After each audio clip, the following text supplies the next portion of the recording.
Betting బోజు దులుపుతున్నారు పోలీసులు. RTC MD Sajjanar పిలుపుతో betting promotions చేస్తున్న వారి భరతం పడుతున్నారు పోలీసులు. తాజాగా నటి విష్ణుప్రియ కూడా ఫోకస్ అయ్యారు. దీనికి సంబంధించిన బ్రేకింగ్స్ మనకు అందుతున్నాయి.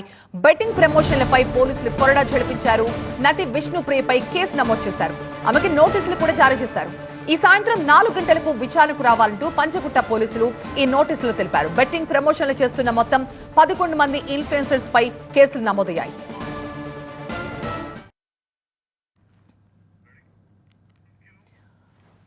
బెట్టింగ్ యాప్స్ ని ప్రమోట్ చేస్తున్న ఇన్ఫ్లుయెన్సర్స్, యూట్యూబర్స్ పై ప్రస్తుతం కొరడా ఝడిపిస్తున్నారు పోలీసులు. ఆర్టీసీ ఎండీ సజ్జనార్ పిలుపుతో ఈ బెట్టింగ్ ప్రమోషన్లు చేస్తున్న వారి భరతం పడుతున్నారు. తాజాగా 11 మంది ఇన్ఫ్లుయెన్సర్స్ కి నోటీసులు ఇచ్చారు. వీరిలో యాంకర్ విష్ణుప్రియ కూడా ఒకరు. ఈ రోజు 4 గంటలకి విష్ణుప్రియని విచారణకు పిలిచారు పోలీసులు. ఆమెకి నోటీసులు కూడా ఇచ్చారు. సాయంత్రం 4 గంటలకు ఆమె విచారణకు రావాలంటూ పంజగుట్ట పోలీసులు నోటీసులు తెలిపారు.